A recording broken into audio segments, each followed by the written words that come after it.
استقبال جشن تاریخی 30 سالگی استقلالیت دولتی جمهوری تاجیکستان در بین ساکنان شهر حصار وسعتی تازه و همراهی و افتخار از صاحب دولتی و استقلالی را کسب کرده با شرافت تشریف اساسگزار صلح و وحدت ملی پیشوای ملت پرزیدنت جمهوری تاجیکستان محترم امامعلی رحمان در حدود جماعت‌های شهرک و دهات 100 انشاءات تعییناتشان گوناگون مورد استفاده قرار گرفت. از جمله سنه 18 سپتامبر سال جاری با اشتراک پیشوای ملت محترم امامعلی رحمان بینای استقامتی بلندآشیانه و سیخ دوزندگی با تأسیس 50 جای کاری، مؤسسه تعلیمی تا مکتبی برای 250 کودک و 50 جای کاری، مرکز خدمترسانی حصار پلازا با تأسیس 63 جای کاری، کارخانه کارکرد جواری مکه 32 جای کاری، کارخانه کارکرد شیر 65 جای کاری و باغ زمستانه شرشره با تأسیس 40 جای کاری در مجموع با تأسیس 300 جای کاری نو مورد استفاده قرار گرفت. در این روند همزمان با اشتراک معاون سروزیر مملکت دولتشاه گل محمدزاده و رئیس شهر حصار شریفجان جمعه‌زاده انشاءات دیگری جشنی مورد بهره برداری قرار داده شد. پل ماشینگذار در دهه خرمنک جماعت دهاتی سامان شهر حصار یکی از انشاءات جشنی به شمار می رود که سنه 19 سپتامبر با حضور معاون سروزیر مملکت دولتشاه گل محمدزاده و رئیس شهر حصار شریفجان جمعه‌زاده افتتاح گردید.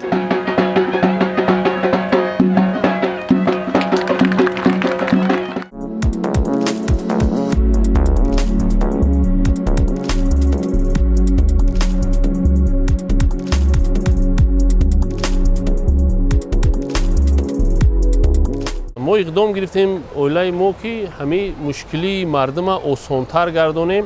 بسیار مشکلی تنقیصی بود.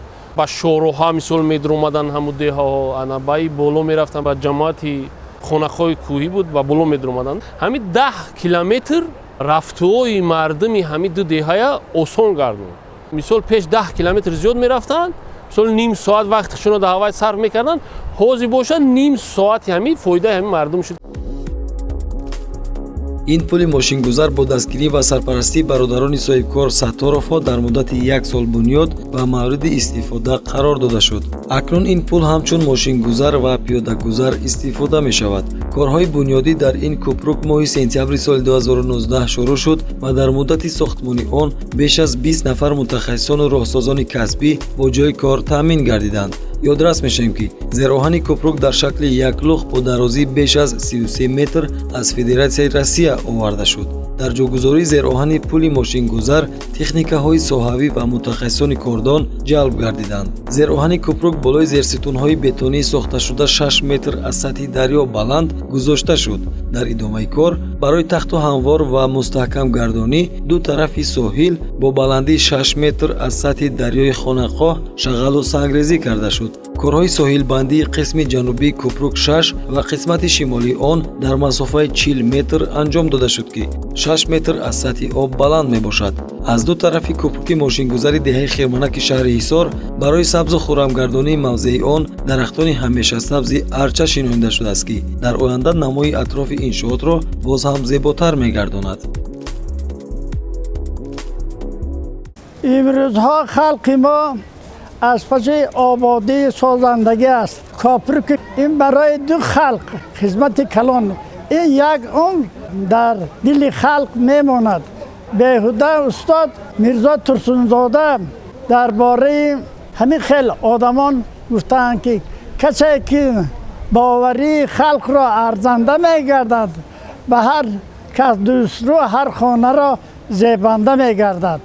ما امید داریم آرزو داریم که سطح همه صاحبکاران به مانند ستاروفا زیاد شود، قشلاق‌ها را آباد کنند، دهه را آباد کنند.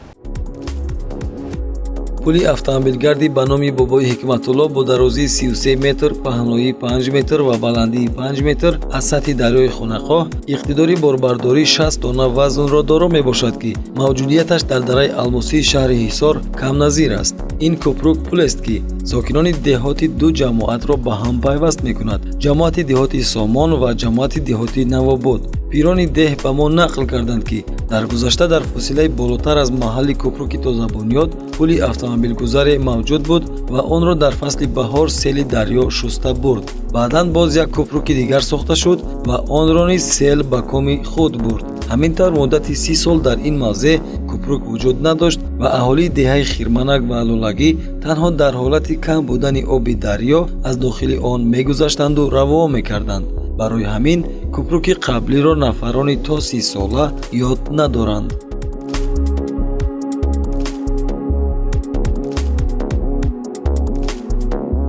соли пеш раҳмон ҳамин табод.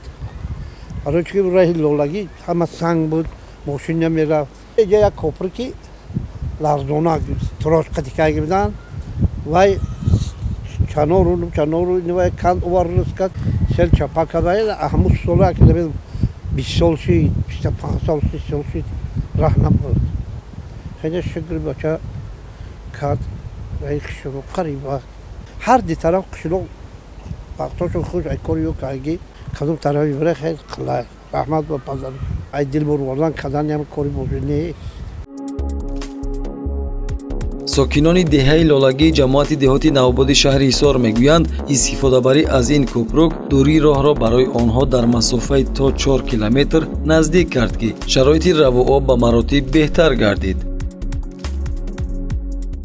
ба хотире ки ҳамин раҳ шавад гуфта барои халқ сабукӣ ними қишлоқи ҳамин Лолагӣ поён омаданаш ҳамин кӯпрука сохтанд. шумо ҳозир ободиша дидагӣ як ҷазира буд иҷа. мардум пештар азоб мекашиданд дури дайрокати. ҳозир як хушрӯ ба ҳазур мегзаранд, мераванд, меоянд. ободӣ ватан мега, ободӣ диёр аст. ҳозир ина дидаасе ки чӣ хел хушрӯ зебо. дар вақти бунёди ин кӯпрук меъморон бо таҷҳизоти муосири сохтмонӣ баландшавии сатҳи оби дарё ва ҳамзамон зиёдшавии вазни онро барои 50 соли оянда муайян намуда ба нақша гирифта, баъдан зероҳани пулро рӯи зерсатунҳо гузоштанд. ин пули мошингузар мувофиқ ба талаботи меъёрҳои муосири кӯпруксозӣ тарҳрезӣ гардидаву бунёд шудааст. ҳамин тавр бунёдгузорони ин иншоот фарзандони Ҳикматулло Сатторов пули мошингузарро ба номи падари марҳумашон бобои Ҳикматулло сабти ном карданд. пули мошингузари деҳаи Хирманак ба стандартҳои замонавӣ ҷавобгӯ буда, дар бунёди он 2 миллиону 700 ҳазор сомонии маблағ сарф шудааст.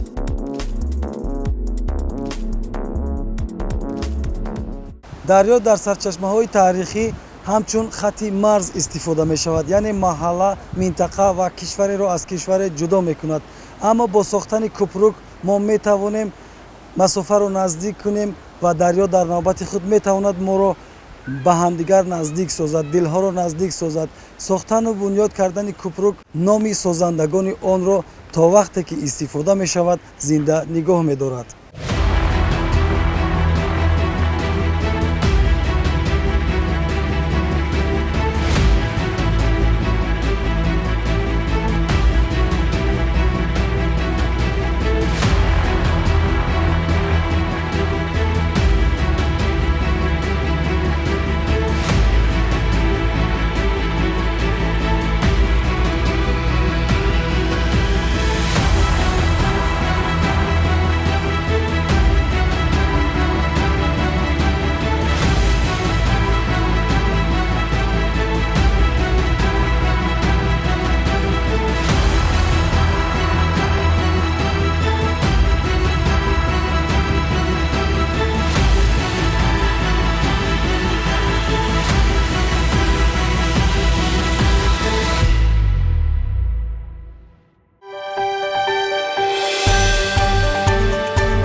кӯпруки навбунёд дар масофаи 1 километр аз роҳи автомобилгарди дараи Алмосӣ мавқеият дорад. бародарони соҳибкор Сатторовҳо бо бунёди ин пули мошингузар тавонистанд дар ободии як гӯшаи диёр саҳми худро гузоранд. солҳои пеш дар ҳамиҷа кӯпруки байни деҳаҳо вуҷуд надошт. аз ҷамоати Навобод ба ҷамоати Сомон гузаштан роҳ набуд. имрӯз бошад бо дастгирии сарвари давлат, пешвои миллат Эмомалӣ Раҳмон, соҳибкорое ки дастгирӣ намуданд, соҳибкоро оилаи Сатторовҳо ташаббус гирифтанд ки ин кӯпрукро обод кунанд, рафтуомадро байни деҳаҳо хубтар гардонанд. роҳу пулсозӣ дар қаламрави кишвар аз ҷониби соҳибкорони бо нангу номус ва дигар ашхоси саховатманд анҷом дода мешавад ки гувоҳ аз дастгирии сиёсати созандаи пешгирифтаи пешвои миллат муҳтарам Эмомалӣ Раҳмон ва давлату ҳукумат мебошад.